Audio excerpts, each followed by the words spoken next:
جب بھی کوئی چیز انسان کی زندگی میں ایسی ہوتی ہے جس کو اس کا ذہن تسلیم کرنے کو تیار نہیں ہوتا، فطرت کے بالکل برخلاف ہو جاتی ہے، کوئی چیز ایسی ہوتی ہے جس کو آپ کا ذہن ماننے کے اوپر تیار نہیں ہوتا، بہت ساری چیزیں ایسی ہوتی ہیں انسان کہتا ہے کہ میں اس چیز پر یقین کرنے والا نہیں ہوں، مجھے یہ چیز سمجھ میں نہیں آ رہی، میری عقل سے نیچے نہیں اتر رہی۔ یہ سچویشن جب ہوتی ہے تو انسان کہتا ہے کہ یا تو یہ جادو ہے یا کوئی ایسی چیز جو میری سمجھ میں نہیں ہے، یعنی کہ یا تو یہ جادو ہے یا کسی ایسی شخصیت یا ایسی ذات کی طرف سے ہے جو ہم سب سے بہت زیادہ سپیریئر اور ہم سب سے بہت زیادہ طاقتور ہے۔ یہی سچویشن کے بارے میں اللہ تعالیٰ سورہ یونس کی آیت نمبر 2 میں فرما رہے ہیں کہ تم لوگوں کو تعجب ہوا کہ ہم نے تم ہی میں سے ایک شخص کو بھیجا، یعنی کہ رسول اللہ صلی اللہ علیہ وآلہ وسلم کو، کہ جاؤ اور تم لوگوں کو ڈر سنا دو اور ساتھ میں خوشخبری دے دو کہ جو اللہ کے لوگ ہیں، جو اللہ کے نیک بندے ہیں، ان کے یہاں اللہ کا سچا درجہ ہے۔ ایسے شخص کی نسبت، یعنی کہ جو شخص یہ کہنے والا ہے قرآن کی شکل میں، ایسے شخص کی نسبت کافر لوگ کہتے ہیں کہ یہ تو کھلا جادوگر ہے۔ تو انہوں نے اس جادوگر ہونے کا لفظ کیوں استعمال کیا؟ اس کا جو مین ریزن ہے وہ یہ کہ جو قرآن رسول اللہ صلی اللہ علیہ وآلہ وسلم کے اوپر اترا حضرت جبرائیل علیہ السلام کے تھرو،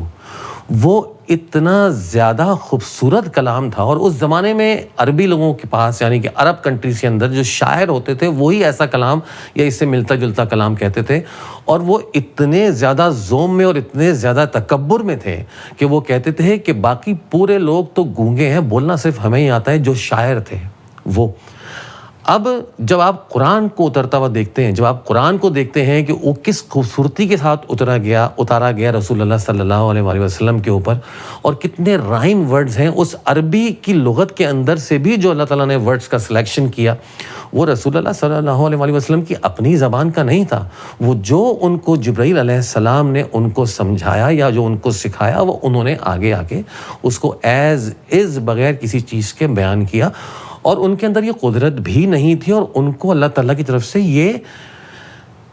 اجازت بھی نہیں تھی کہ اس کے اندر ایک لفظ ایڈ یا سبٹریکٹ کر دو۔ ایسی چیز کو دیکھ کر کافر ڈیفینیٹلی یہی گمان کر رہے تھے کہ یہ کلام کسی انسان کے ہاتھ کا لکھا ہوا نہیں ہے، تو یا تو یہ جادو ہے یا پھر یہ کسی ایسی شخصیت کی طرف سے ہے یا ایسی ذات کی طرف سے جو ہم سے بہت اوپر ہے، لیکن وہ اللہ کے اوپر ایمان لانے پہ تیار نہیں تھے کیونکہ اپنے بتوں کی پوجا کرتے تھے۔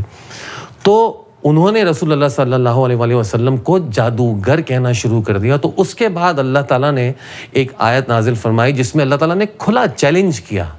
کہ تم اور تمام انسان اور دنیا میں جتنے جنات ہیں سب مل کر اس جیسی کوئی ایک صورت بنا لاؤ۔ پہلے تو اللہ تعالیٰ نے سورہ بقرہ کے اندر 10 صورتوں کا بولا،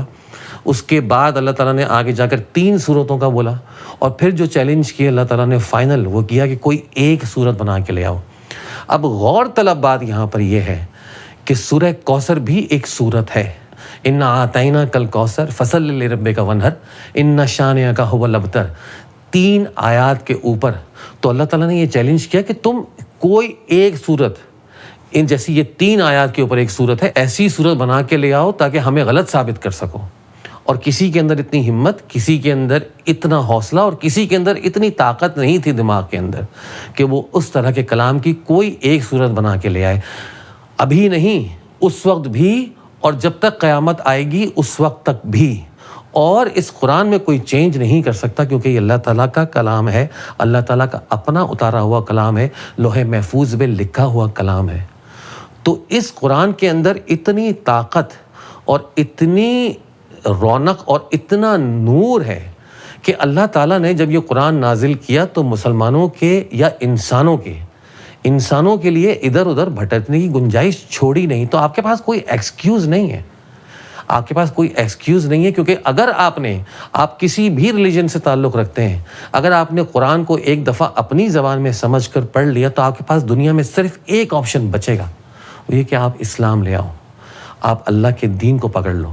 کیونکہ اللہ تعالیٰ نے اس کتاب کو اتنا خوبصورت بنایا ہے کہ آپ کے پاس کوئی اور آپشن چھوڑا ہی نہیں ہے۔ تو آپس کی لڑائی کو ختم کرو اور سب مل کر اس محاذ کے اوپر کام کرو۔ انشاءاللہ اللہ تعالیٰ ہم جو کہتے ہیں ہمیں اس پہ عمل کرنے کی توفیق عطا فرمائے۔ آپ سے ملاقات ہوگی بہت جلد ایک اگلی ویڈیو میں۔ اپنا خیال رکھیے۔ السلام علیکم ورحمۃ اللہ وبرکاتہ۔